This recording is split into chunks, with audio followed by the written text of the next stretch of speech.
to the Crooked Table podcast, where we discuss the world of film from a fresh angle. And now your host, Robert Yanis Jr. Welcome to the Crooked Table podcast. This is Rob. On this show, we democratize the film criticism conversation by bringing on fans and critics alike to dig into their personal connection to a current or classic release. You can find more episodes of the show on Apple Podcasts, Spotify, and other podcatchers. This week, we're going to be talking about a movie called Salt of the Earth from 1954. And if you haven't heard of that, then you're in good company here as far as I'm concerned. And I am honored to welcome to the show Rosa from Latinx Lens. Welcome to the Crooked Table podcast. Oh, no, thank you. Thank you. Hello, everybody. No, thank you for the invite. It's nice to be here. Yeah, well, I mean, I've been following you on Twitter for a while, and I've listened to the show. And tell people a little bit about Latinx Lens and what you all have going on over there. Yeah, absolutely. So Latinx Lens is a podcast, and we're working on the website, so it's coming soon. Working on a blog page, but it's a podcast dedicated to highlighting and shining a light on Latinx contributions and representation in the film industry. And we're also expanding it to television as well. My co-host and I, Catherine Gonzalez, we both select a filmmaker or an actor, and we dedicate each episode just on either some of their films, and we give our thoughts on how either the filmmaker decided to make the films or the actors themselves, how they contributed and they represented the community within the films. We also review films newly released, or we also go back films from the 40s or the 50s and the 60s and so on. And we try to give a underrepresented lens to reviewing movies from both of our lenses. So yeah, it's a podcast that came to be because of me going to school and not learning a lot. Since I'm working towards my film degree, I was taking a course that was supposed to teach me about Latinos and Hispanic representation contribution in the industry, only to be disappointed at only reading a page and a half on a textbook of a 500-page textbook, just on what we've done throughout the history of film. So that's where the podcast originated, and we couldn't be happier. We couldn't be happier for Latinx Lens. We've been very lucky to have a warm welcome and a lot of people supporting the podcast. So yeah, that's just a little bit of Latinx Lens. Yeah, no, I think that's great. I mean, especially, representation is such an important thing. And I feel like, first of all, do you feel like Hollywood is making progress in that regard? I mean, I think you see a lot of the blockbusters, and they're like, female superheroes and all this other stuff. That tends to be the big thing, right? I guess we use that as the litmus test for how Hollywood is doing, like as far as the blockbusters are concerned. Are you seeing? Do you think there's been progress in that regard? Because I think we're getting there way too slowly, but I think we're getting there. Yeah, I think you just hit the nail right in the head. We are, but very, very slowly. Right. Because if I'm not mistaken, I can probably, as the years continue to go, like even from last year and the previous, I've noticed an increase like of female-directed films or female-centric movies. However, for Latinos, not as much. But when we would normally get 0 films a year, now we're starting to get at least 1 or 2 movies, even though they're documentaries majority of the times. But we are starting to see just a little bit of representation there. But there's still a whole lot to work on. Yeah, I mean, especially, I think, too, a lot of people don't consider when they talk about diversity, not only the people behind and in front of the camera, but also like how those groups are being represented. Not relying on stereotypes, not relying it's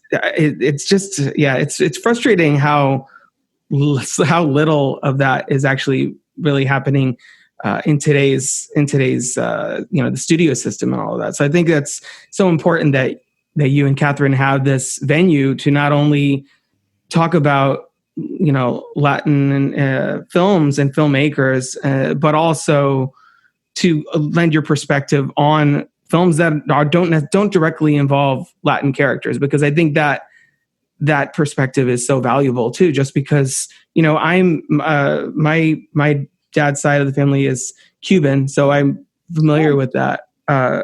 With Latin families and that kind of life.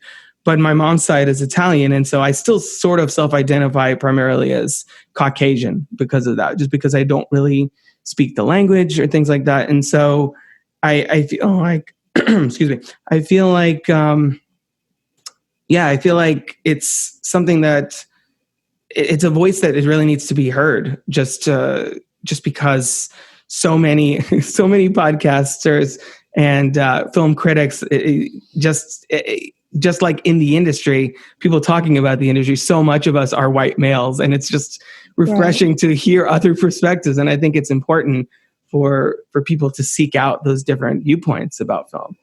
Yeah, and I wholeheartedly agree with what you just said. And yes, majority of the podcast, if I'm not mistaken, the last statistics I heard, like Rotten Tomatoes critics, like 70% of them are still white men. So it's predominantly a white man's world in every perspective, either criticizing films, filmmaking, and in general. So yeah, absolutely. I think it is important to highlight our representation and how the community has been represented, but also to know that I don't mind sitting down and watching Downton Abbey either. I don't mind watching Wonder Woman and all these other amazing films, because we do have that sense. We do have likes and dislikes, and it's just not solely focused on Latinx content or Latino centric or by Latinos filmmakers films. But yeah, I think we're also, it's something that I learned and I've come to realize while making the podcast, is that we're also learning, Catherine and I, we're also learning about our own biases and how we've grown up seeing each other on screen, and how we've come to terms with certain stereotypes about communities within the Latinx community that unfortunately not many people are aware of. Sadly, when you say Hispanic or you say Latino, a lot of people immediately think Mexican or Mexican American, although we do comprise majority of the minority within the community here in the U.S. We think it is important for people to understand that there is a variety of different. We're such a diverse, rich group of demographic from like you said, Cubans. There's Puerto Ricans, there's Dominicans, from Central America, South America. There's different cultures being represented, but unfortunately, they lump us in all together in the umbrella term of what is Latino or Hispanic. And unfortunately, a lot of people tend to generalize that. So we're also trying to bring awareness to that, even though we are very underrepresented in respect to representation on screen, behind the camera, and criticism. Whatever little representation we have had, we also acknowledge that our little bit of privilege we carry. We acknowledge that it is our demographic being represented the most. In both our cases, we're both Mexican Americans. Even though within the Mexican American community, because I'm first generation Chicana, I was born and raised here, but my parents are from Mexico. Whereas Catherine, she was born here, but she's like fourth, fifth generation. So her family has always been here. So even that respect also, we do have little differences and different experiences within that. And we attempt to try to bring a little bit of awareness to that as well. Yeah, it's crazy when you consider, and this is something that I've only really thought about a lot more, in my adult life, how much what you see on screen affects the way you think of yourself, the world around you. I mean, and it's not something that I hadn't really thought of until, I was much older, that, oh, wow, I didn't even consider that all these people of color, Hispanics and Black people and women, they don't see themselves represented because I'm just so used to that being the norm, Right. and that's not something that kind of, as you're saying, that kind of privilege, I guess, culturally speaking, a lot of people just completely gloss over, like they don't even clock it at all. Right. If they do, it's much later in life when you're realizing just how much of your perspective has been not, I guess jaded is the right word, has been jaded by this this massive industry, and the way that, like you said, the way that Hispanics almost always means Mexican, and if it's a mainstream Right. movie, usually they're like a gang member or something like that, and that just kind of tends to be 9 times out of 10 the type of character that is represented in a mainstream Hollywood movie. And it's really crazy when you consider what a kind of power the media has in that regard.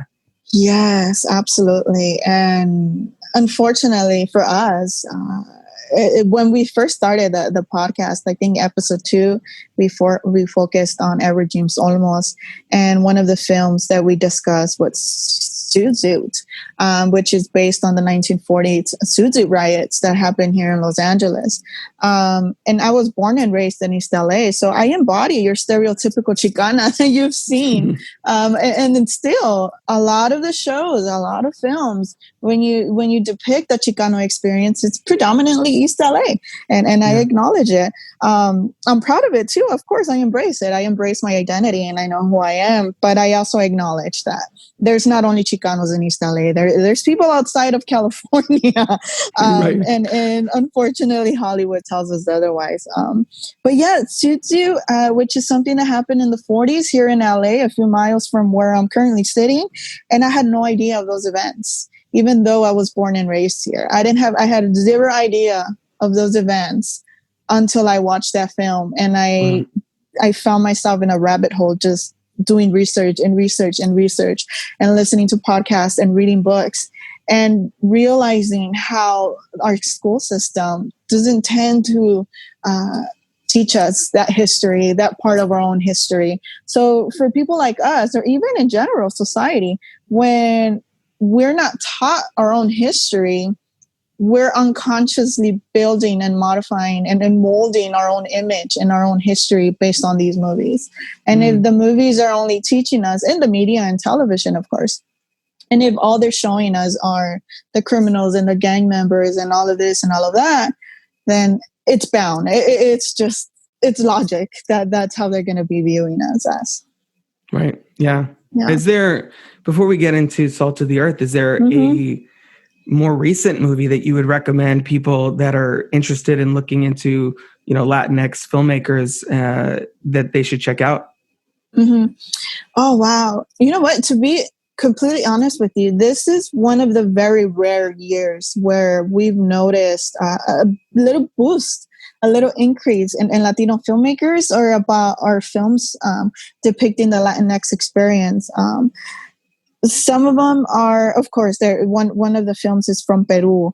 It's called Song Without a Name. It's a movie that came out. I think it's currently available on virtual cinema, and it depicts the story of an indigenous woman from Peru, which is another demographic that's vastly underrepresented in Hollywood. And it showcases her experience as her baby is taken away from her because of the social tension and the politics that's going on in Peru at that time. They would kidnap babies. They would take them away from primarily indigenous women, just so they can either sell them or sell them for adoption overseas. And that movie, it's shot in black and white. It's gorgeously shot. Cinematography, it's top notch. Memorable performances, and certainly, again, it's also produced by an indigenous filmmaker. It's based on the experience that her father experienced, who in this case is the journalist. So it involves journalism. It involves the experience of indigenous demographics. And it's certainly a film I highly, highly recommend watching. Song Without a Name, or in Spanish, Canción Sin Nombre. Nice. Very cool. Do you, one more question, because I just thought of it now while we were talking. Do you think that because 2020 is obviously an insanity hellscape, whatever you want to call it? I mean, we're recording this as what was supposed to be the third presidential debate is happening. So I think that's indicative of kind of where we are right now as a country. What do you think that one of maybe the silver lining for the film industry has been that? Do you think smaller movies or films made by made by people of color and women, things like that, do you think that they're having a little bit more of a time to shine now that so many of the big, let's just say it, mostly white blockbusters have gotten pushed to next year? Do you think there's a little bit of an opportunity there for some of these smaller movies that might not get as much attention to get to do so? Yeah. Oh, yes, absolutely. Because Hollywood is pretty much also in quarantine, and unfortunately, us that we constantly talk about movies and we know how it works. We know that Hollywood, at the end of the day, it's a business, and for them, they're not going to make money off a movie from like Canción Sin Nombre, the one I just said, or they wouldn't have made money off the film that we're going to be talking about at the moment. So it's rare for them to be showcasing or even screening films like that. So yes, movies that I was very, very much lucky enough to go to Sundance earlier this year, and a lot of the films that were screened back in January are shining at the moment. One of my personal favorites, my favorite film of Sundance was The 40-Year-Old Virgin, which is currently right now streaming on Netflix. It stars Retta Blank. She produced it, she wrote it, she directed it, and she stars in it. She's like a woman with many hats in this film, and it's certainly a film I also highly recommend watching. But yes, to come back to your question, absolutely. And certainly having these streaming services available for them to get screened, and having all these other festivals also that are going virtual now, also certainly benefits these smaller films that, of course, they do depict a variety of stories from various visions, therefore filmmakers that are normally non-white men. Right. Interesting. We'll have to see where the industry goes after this. But yeah, I think that that's definitely an asset into 2020 in film, that some of these other movies are getting a little bit more attention. But let's transition into talking about this movie. Before we get into Salt of the Earth from 1954, let's listen to a little bit of the trailer right now. Out of New Mexico, where the story was born, out of the headlines when the film was made, out of the living heart of America comes Salt of the Earth. Yes, you'll cry, but you'll laugh more when the women land in jail and the men land in the wash tub. At last, a film in which women emerge as the heroic equals of men, and men learn about sex equality the hard way. Time magazine says, Salt of the Earth crowded with grindingly effective scenes. The New York Times, raw emotion and power. The San Francisco Chronicle, it pulsates with a feeling of actuality. From coast to coast, the critics rave. One of the most dramatic and entertaining films of all time. You'll laugh and cheer. You'll thrill with pride. Your kids will love it. See Salt of the Earth. You'll never forget it. Salt of the Earth. That was a little bit of the trailer for Salt of the Earth from 1954, directed by Herbert J. Biberman. So, Rosa, what is it about this movie that made you want to pick it? You sort of alluded to that already, but expand on it a little bit. Yes. So from my information, I please correct me if I'm wrong, if anybody's out there and has the right information. From my understanding, this is the first film ever to depict the Mexican-American experience in the United States. And also to be the first film ever to have Mexicans and Mexican-Americans portraying Mexican-Americans, and pretty much depicting their own stories in this film. So for a variety of reasons, the importance of it and how it's paved the way to the very few films that we've had afterwards. And it's important in every aspect. It's important for the story that it's telling. Certainly for a film that was released in the mid-50s, certainly a bit progressive for its time. It's a movie that was produced and it was made by filmmakers who were blacklisted. Which it automatically translated into being a film that was interpreted as a communist propaganda just for being made by blacklisted filmmakers.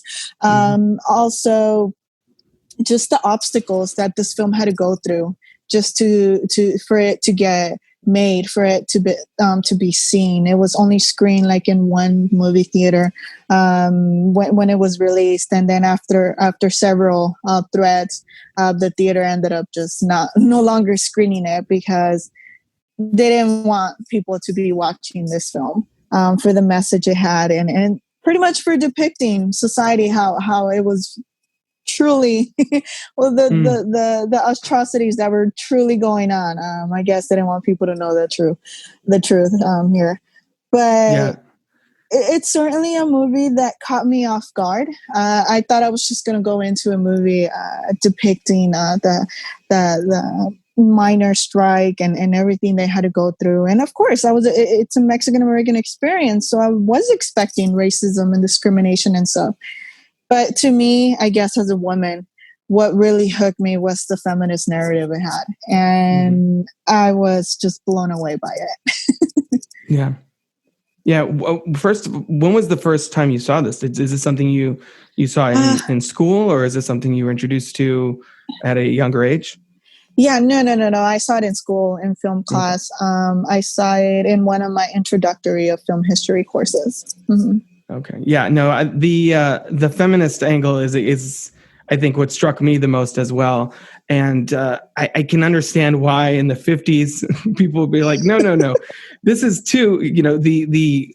The white characters, the Anglos, as they're referred to in the movie, are very. I mean, obviously, bigotry is really big at the time, but this movie is very raw in its depiction of that. Of the way that there's a whole sequence where Ramon is getting beaten, and it's intercut with the birth of his his third child with Esperanza, and they're talking about how they're like children in many ways, and like it's really intense. And this is an experience I've had a few times going back and watching older movies, just the way that they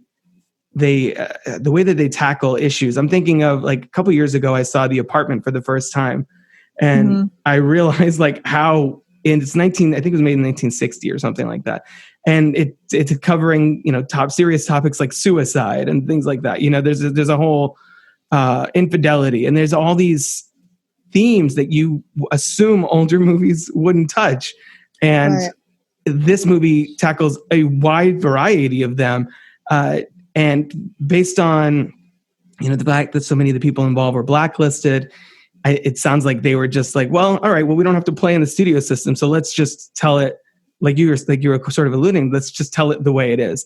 Do you think that the values and the message of this movie? Do you think they would? How do you think they'd be filtered through a more Hollywood lens? Because I feel like this is, even in 2020, this feels really, really raw and very progressive.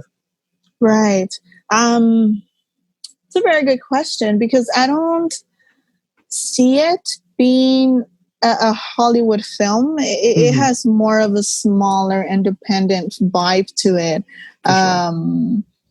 Although I do think slowly but surely Hollywood is moving forward and depicting these stories the way they are. I still think it wouldn't be able to go through the Hollywood system of it. But yeah, and that's another thing that really caught me. It really caught me off guard with the feminist narrative, but also a lot of the topics that we're still having conversations on today.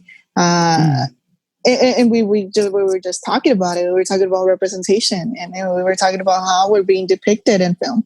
And then this is one of the very few films that's actually showcasing our experience and what a lot of these demographics, a lot of these Mexican Americans went through. The beginning of the film, it starts saying Esperanza is narrating. That's another thing. It's the feminist narrative, and then you also have a Chicana. Yeah, it's a woman's perspective, which is quite fascinating to me. And she started saying that when she was a little girl, that where she lived, it was still part of Mexico. And then now that she's grown up, the Anglos have taken over, and now the city is called by another name.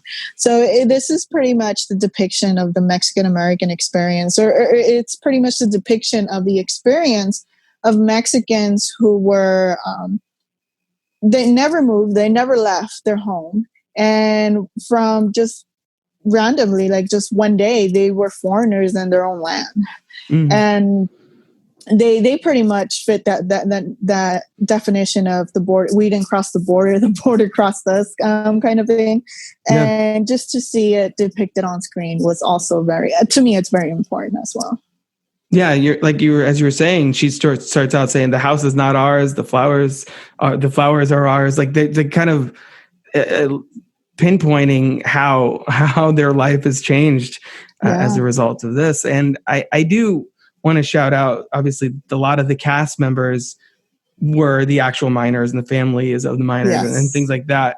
People that lived this strike, which took place just a few years prior to the movie's production, which is crazy. I feel like that is something that has rarely or if ever happened since then. This is, it's almost a 70-year-old movie, and I can't think offhand of an event like that where they recruited the people who are actually there to sort of keep it authentic. And I think that's a big part of why the movie is so powerful, is that the people on set were, involved in what happened, and they can kind of keep things real, I guess, in some way. And the fact that apparently there was only a few, like 5 professional actors, including Rosa Revueltas as Esperanza.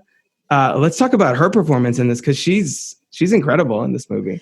Yes, she is. Oh my gosh, she's amazing. I loved her. I very much loved her in this film. And also to see what she had to go through in this movie. Like I said, I previously mentioned, this movie had to go through a lot of obstacles.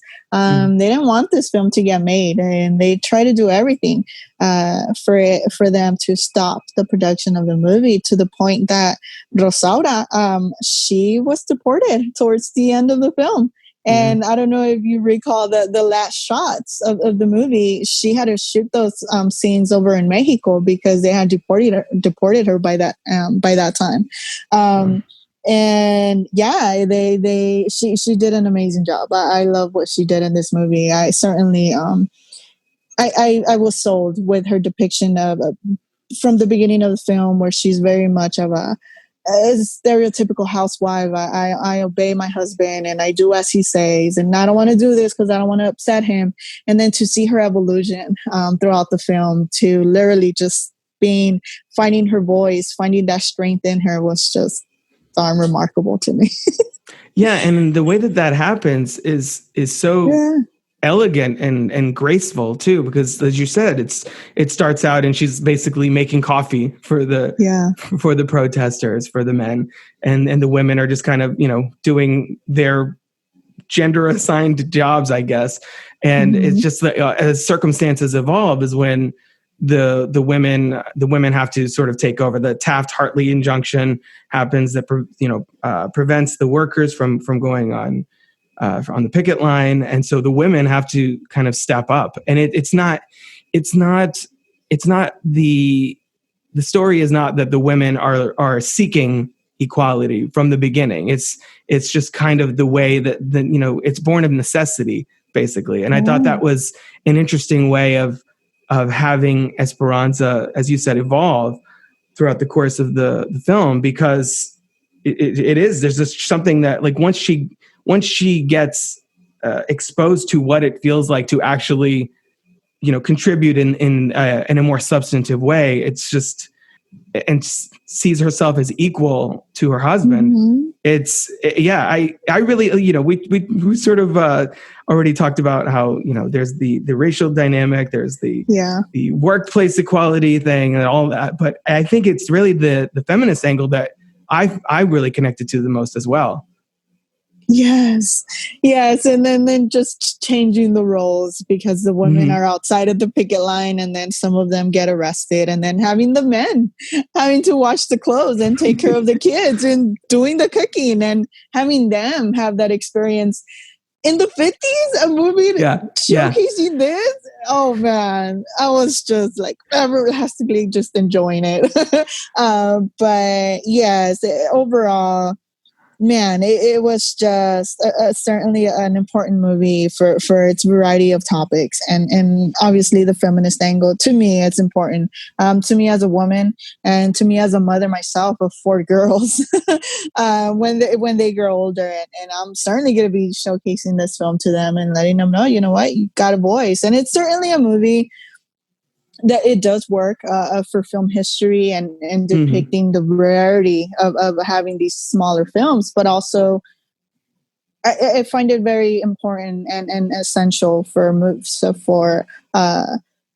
people out there, especially women, to watch films like these that were made in the 50s, showcasing that women do have a voice, that they are more essential, that they can do more than the domestic housework, that they do have a voice, that they do have, they can get involved in the community activities out there and be pretty darn good at it. And then, you might get arrested with the baby in arms, but you still do what you got to do. You accomplish the goal at the end of the day. And it's just certainly a message worth watching.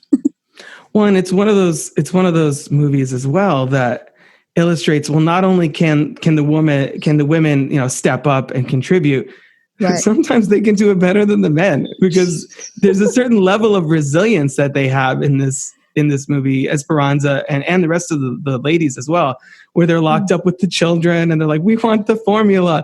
Meanwhile, Ramon is at home and he's bitching about, oh, there's no hot water or whatever. I loved all of that. It's, the one side, the men just assume that it's easy to do what the women do at home, which it is not. Obviously, it's difficult in its own way. Then once Esperanza, like she has, because you see such a shift in her when they do get out of jail, and she comes home and she's like upbeat in a way. After being locked up, she's for the first time, she has that sense of accomplishment. I'm like, oh, this is what it feels like for the high dynamic in the household to be much more equitable, and I'm not subservient to my husband or whatever. And I love that, her attitude when she came back to the house. Me too. She comes back and she's still taking care of the baby. She has this like adrenaline to her that just, I loved it. If you haven't noticed, I just love this film to pieces. But yes, absolutely. Yeah, the women have their own community as well. That like the movie starts out very much focused on, well, like we said, the women are making the coffee and the men are working in the mines and protesting. The women are at home doing laundry and tending to the dishes and the children and all that stereotypically feminine work. I did air quotes. You can't see because it's a podcast. I just realized. And I love that the way that changes after she comes back. And I feel like I just want to talk about the scene now with her and Ramon, where they have it kind of spikes into this really intense fight. And she says something to him that I took note of, because I was like, wow, that's so simple yet effective and powerful. She says, "Why are you so afraid to have me as your friend?" What is that? What does that line, I guess, mean to you and sort of Esperanza's journey at that point? Yeah, I think because within the Mexican American or even the Mexican culture, there's this sense of machismo. There's always this idea of men always being superior to women, and women just being there to obey pretty much and do as she's told. And for once, she is finding out that she does have a voice and she can contribute and she can get as much accomplished as him. And I guess this is hitting him and his machismo ego because you see that a lot of the men pretty much resist this. It wasn't easy for them to even get the vote within the union. There is a lot of opposition to it. But for her saying this to him, I think it's just her way of saying what's wrong with me and you just going at it equally. I don't want to be better than you. I don't want to be higher or be considered more than you. But there's nothing wrong with just being equal. It's just being partners in this and taking all of this together as a team. What's wrong with being a team? Right. And just accomplishing and working towards all of this together, which is unfortunately culturally pretty much like not common. and if you add to the culture the religion that make them a lot of Mexicans, which in this case is Catholic, and if you add the cultural and the religious aspect to it, it comes very much from a very patriarchal or misogynistic kind of background. So I also found it very interesting. Even though I was fascinated by the feminist angle of it, I did understand the opposition to it or the resistance to the women speaking up and trying to help out the men. Because as a man, as a boy in a Mexican household, you are raised to be the head of the household, to be the tough person in the house, to not need help from anybody to raise your family. You're the man of the house. You're supposed to go out there and do it. And I guess if you have your wife or you have a woman or you have somebody else trying to help you to do the same, then it does hit you and in your machismo ego that to have pretty much your wife saying, let's go at it together. Let's be a team and let's do this equally. In that sense, as much as I hate to admit this, I do understand the resistance and I do understand where all of this is coming from, because I was raised in a household where my dad was the man of the house and my mom was not working. She was not allowed to work. And it's the machismo household. But as times change, and this is back in the 50s, yeah, exactly. It's certainly something very much refreshing to watch. And even then, even right now, even today, there are households that do live by the machismo mentality, especially Latinos or Mexican households. So it was very interesting to see that dynamic, to be in a position where I was rooting for the women, yet at the same time, in the back of my head, I was able to understand the position these men were placed in. Because if you do get the help, or like they were saying, you were hiding under the skirts of your wives, or having them help you, it's very much just hitting them in the ego and ridiculing them pretty much. Right.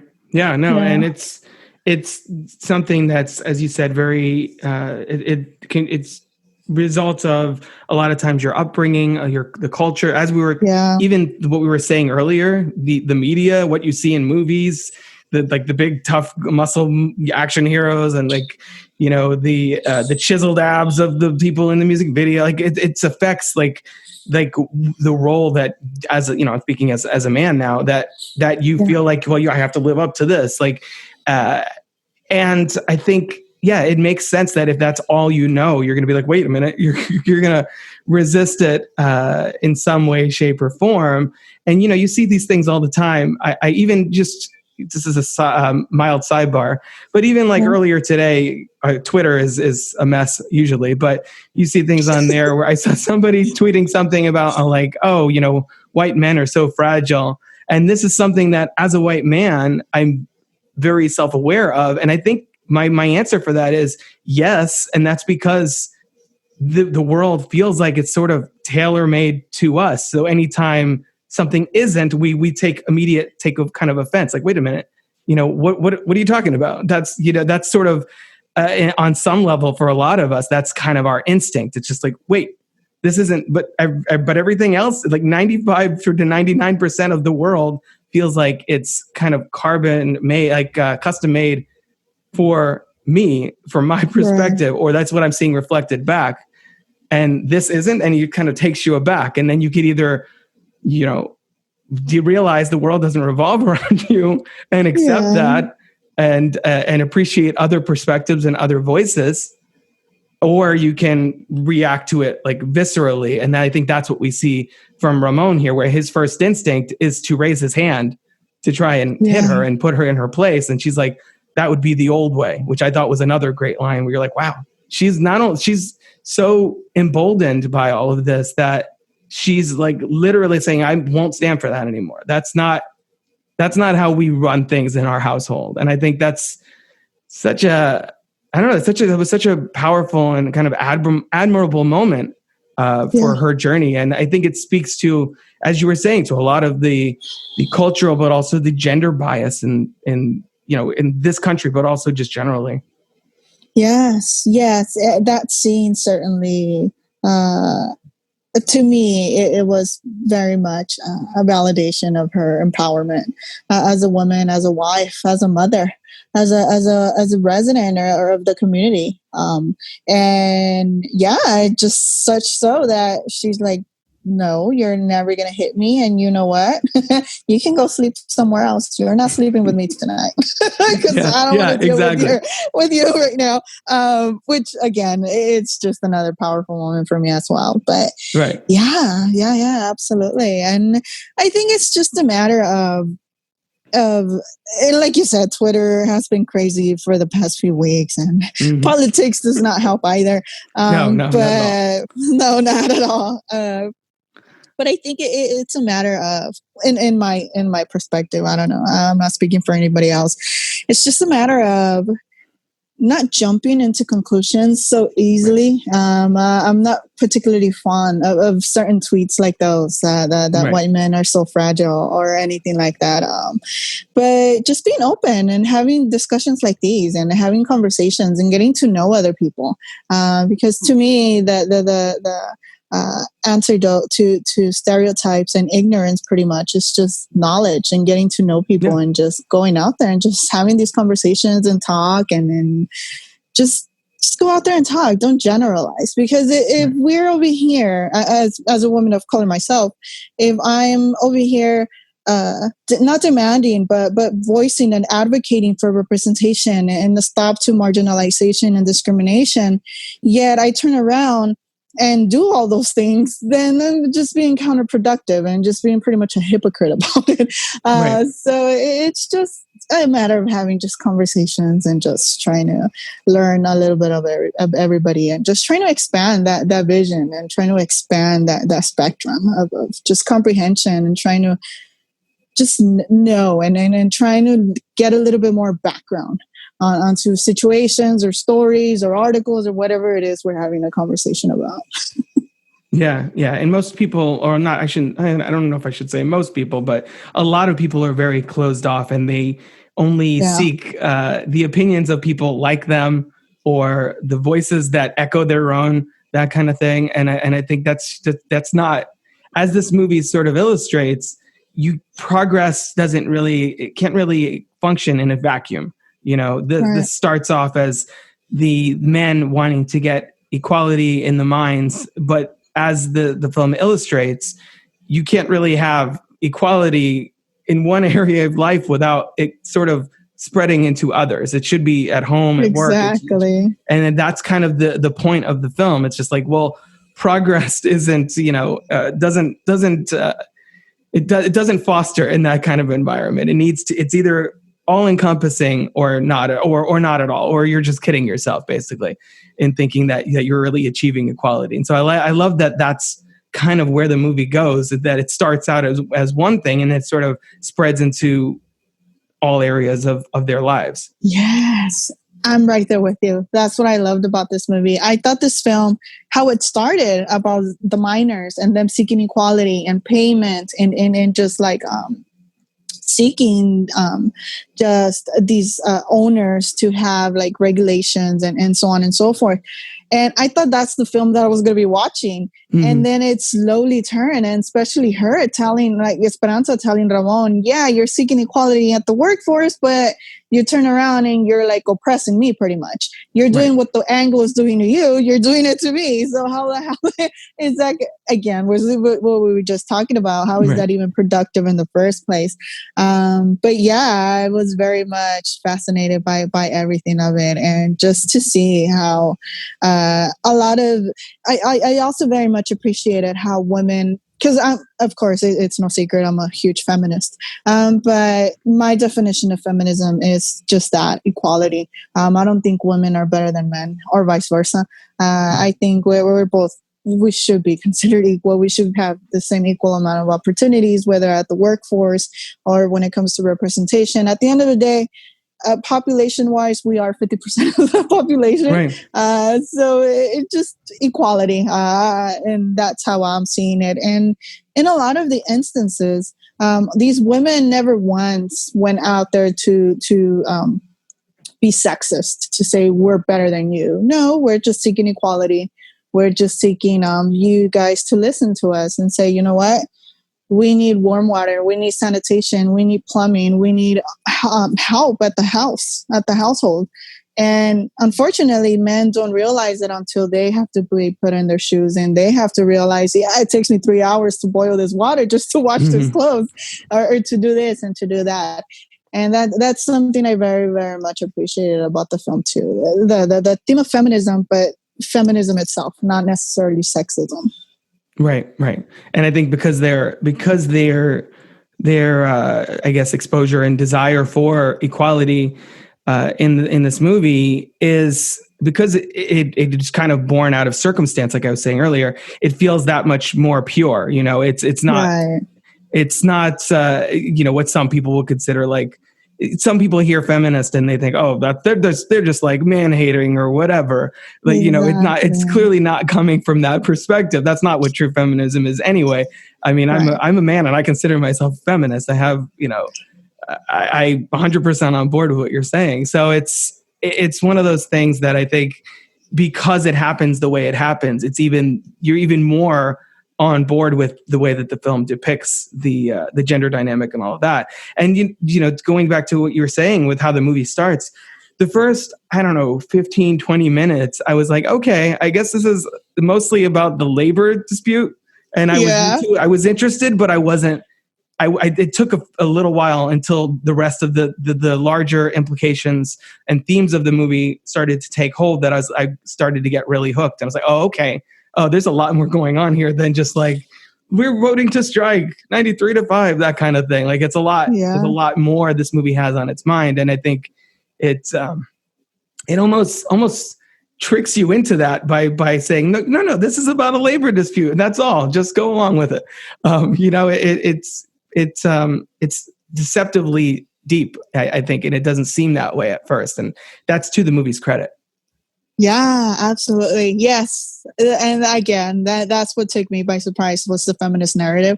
I really didn't even realize it at the moment when she's the one that starts narrating the film.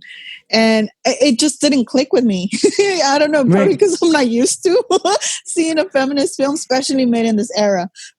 So once it started to evolve and then you're like, oh my, what am I watching here? And then just seeing her, pretty much beg, and she's pregnant with her third child, and just seeing her like beg the Virgin Mary, like for her not to have the baby, and so on and so forth. I was like, oh, okay, this is getting kind of serious. And then that's when it starts evolving. I was like, whoa, okay.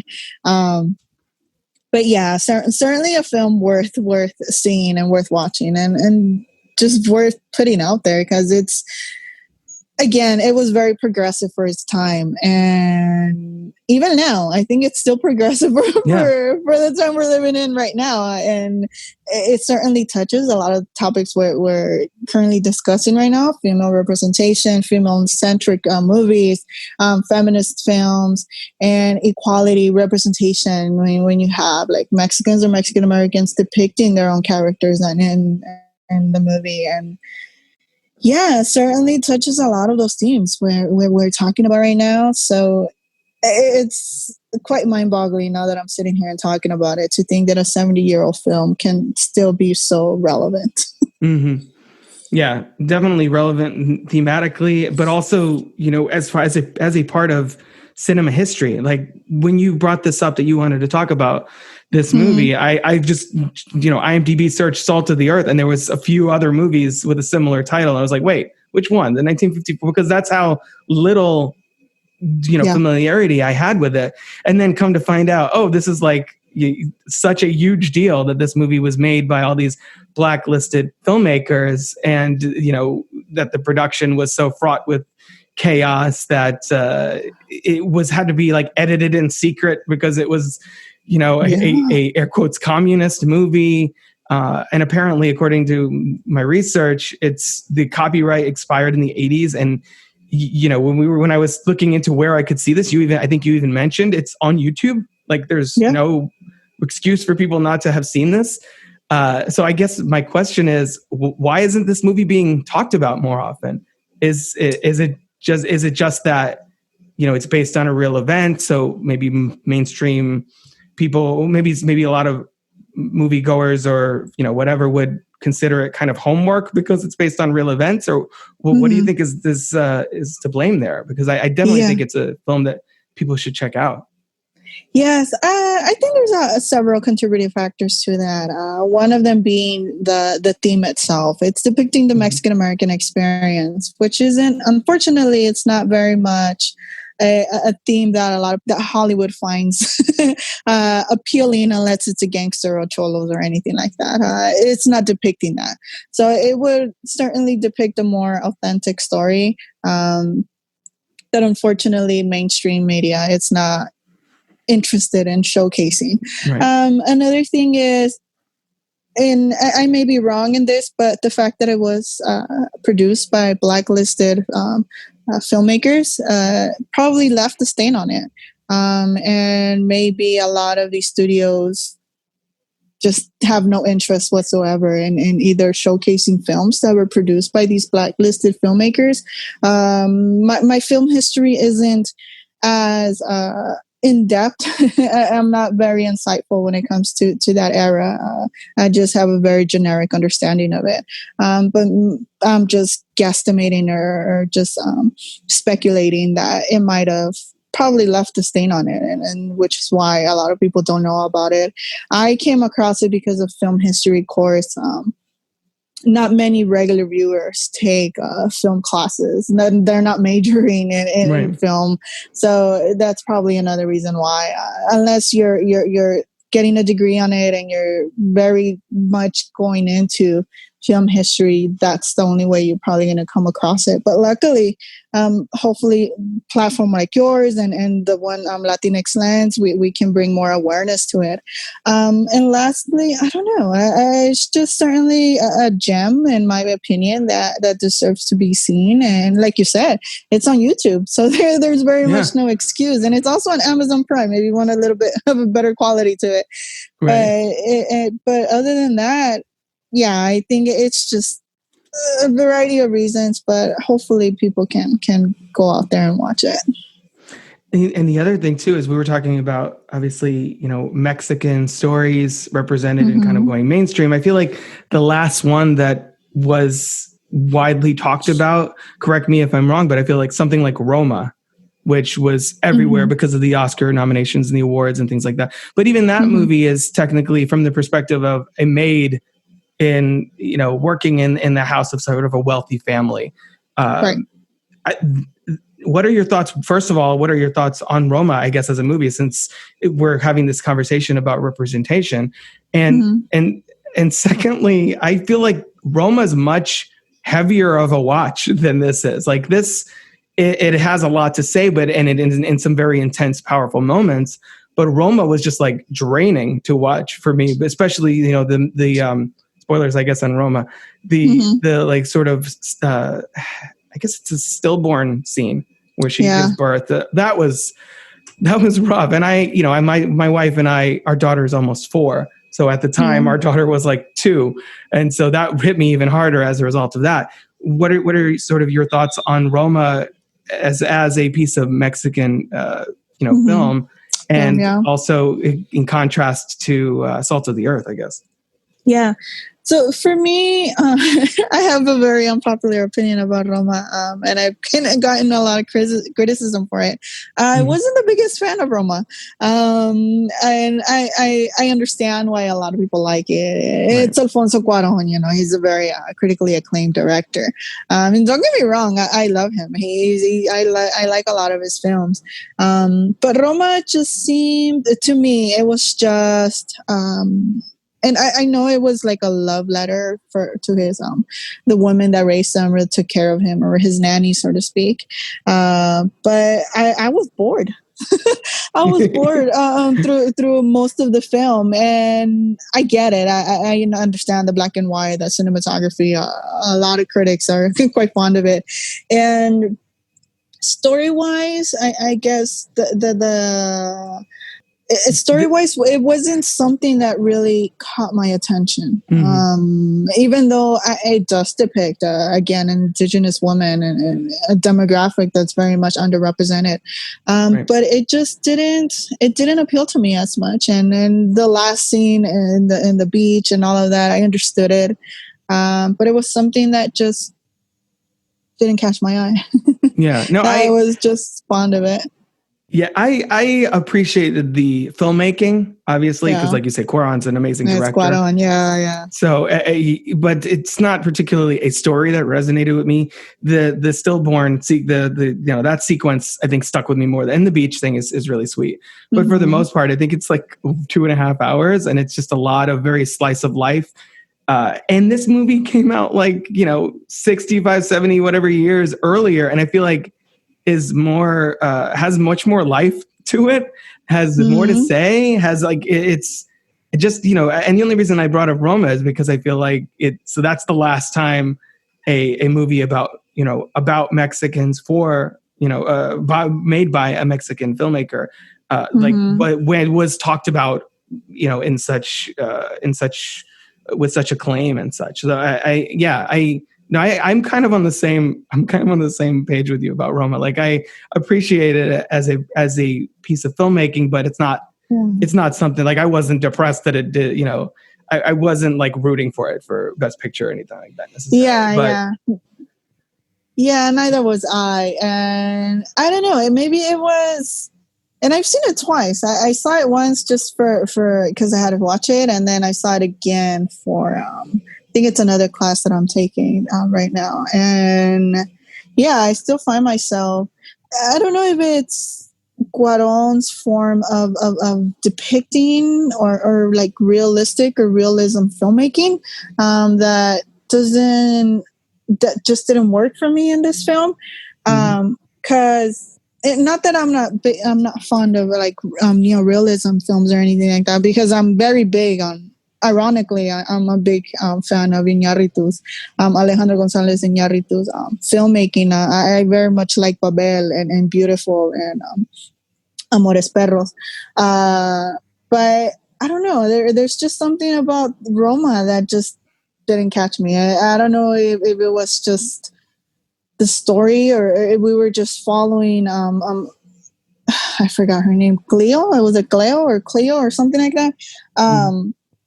I don't know. I just didn't find her story very interested at all. But like you said, filmmaking wise, yes, it's very beautiful and gorgeous to look at. Story wise, though, narratively speaking, not my cup of tea. Yeah. I forgot that it lost to Green Book, which is a whole other conversation.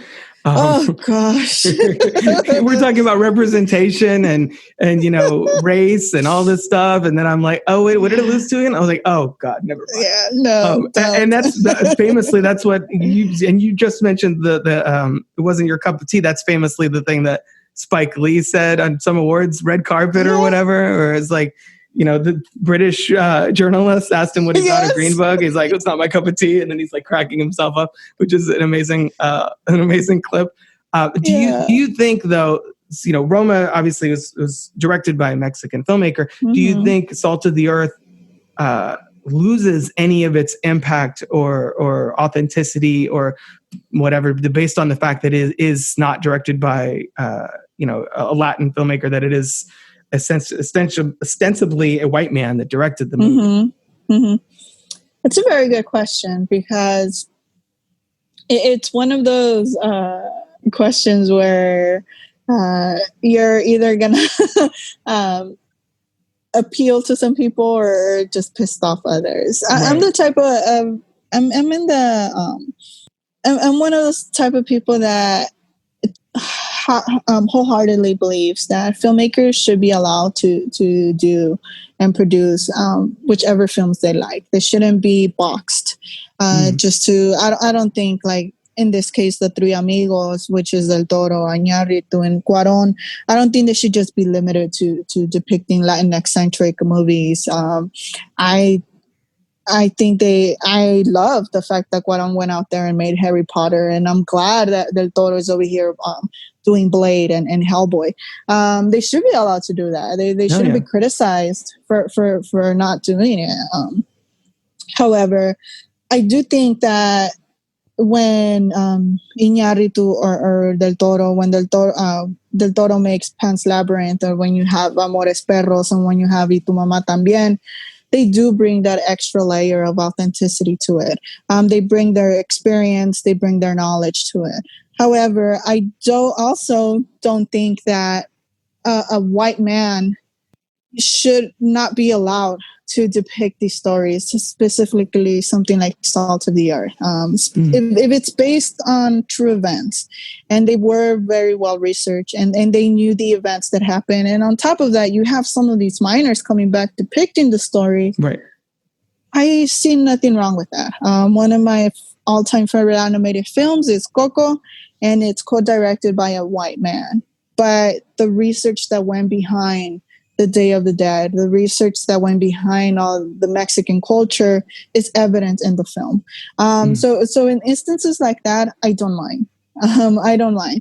Would someone else of Mexican American or Mexican descent would have brought an additional layer of authenticity to it? Perhaps. It's one of those that we'll never know, because it's already made. But in that case, I think that it's certainly a topic that we can have a whole other episode on and just dissect and just talk about for hours. But if it's based on real events and the research was done and such, I think the film certainly it felt authentic to me, especially when you have Mexicans and Mexican Americans telling the story, acting out their own story. We had for Latinx Lens, Catherine and I, we talked about Viva Zapata from, I think it was either the 60s or the 50s, where you have Marlon Brando portraying Emiliano Zapata, which is the Mexican revolutionary. Oh boy. And then adjacent to him, you have Anthony Quinn depicting his brother, who is an actual Mexican. And yes, we destroyed that film to pieces, but but no, we were comparing and contrasting. You know, you have Marlon Brando depicting the revolutionary, and then you have Anthony Quinn, who ends up winning the Oscar for his for his portrayal of Zapata's brother, and how both of them certainly brought something different to their characters and just to the Mexican representation in general.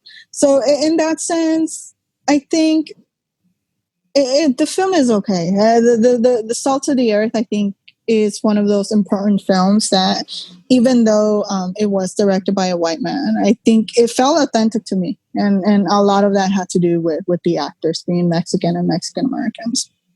Yeah, I think that's the key. That's what separates this from other movies of its era, like you're saying, that it does. Yeah, exactly. Jeez. That it was a lot of the actual people who were involved. Yeah. That it definitely didn't feel like it was pulling any punches in its depiction of the white men and their attitude towards the Mexican workers.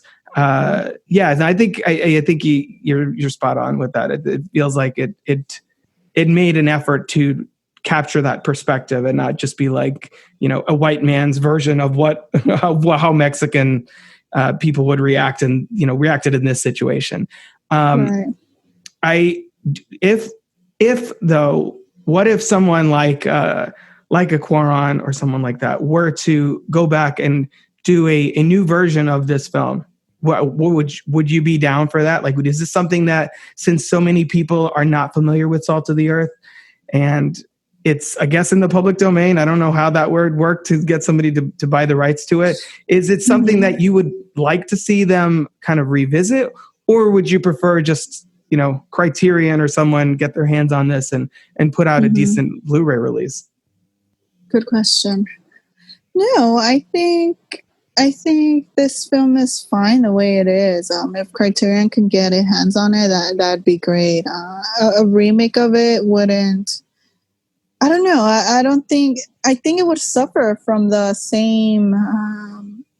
It might end up feeling sort of shot for shot in a way. Like, I don't know if there's a lot. I kind of lean towards that as well. Sorry. Yeah. Oh, no. It's fine. I would think if you do a remake, unless you have like A-list actors and you have one of the Oscar-winning directors directing it, perhaps it might get a little bit more attention.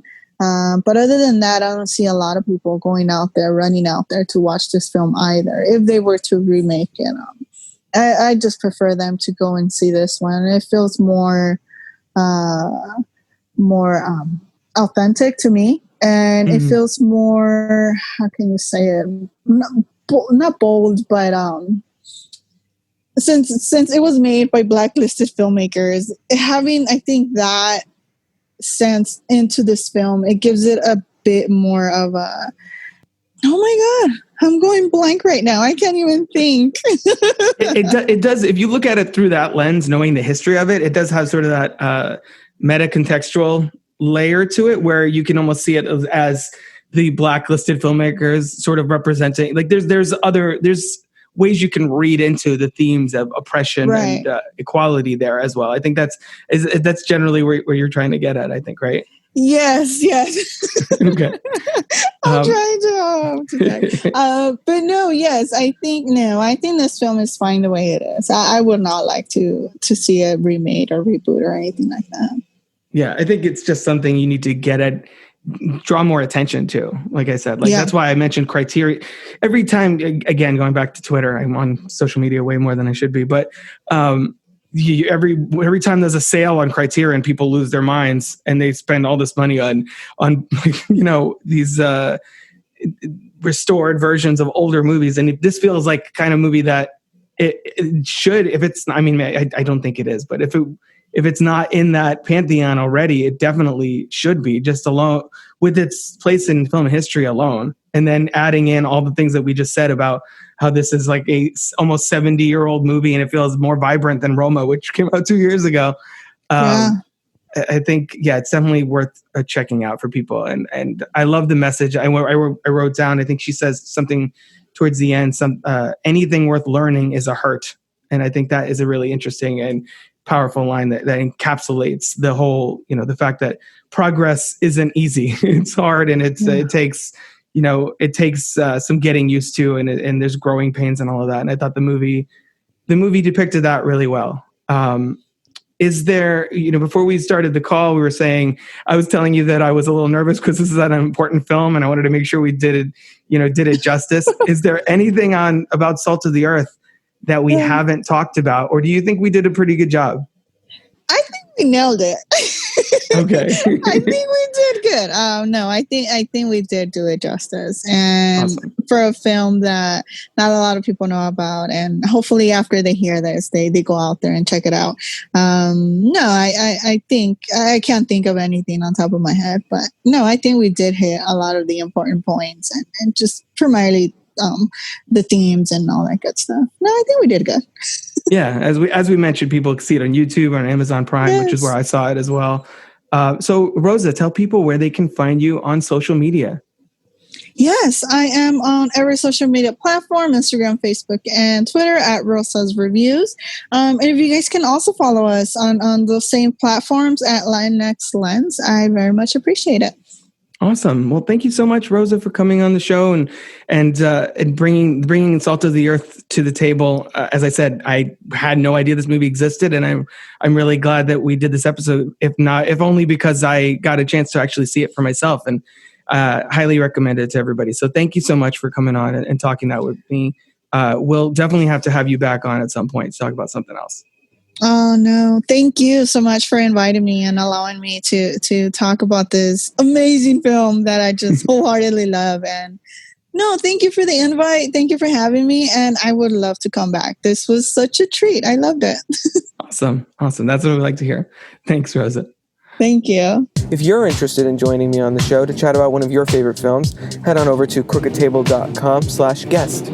Or you can consider supporting the show at patreon.com/crookedtable. Of course, you can always find more podcasts, reviews, videos, and other movie-related goodies over at crookedtable.com. Until next time, this has been the Crooked Table Podcast, and I've been Rob. This has been a production of crookedtable.com. All rights reserved. That's the yard of the little KED.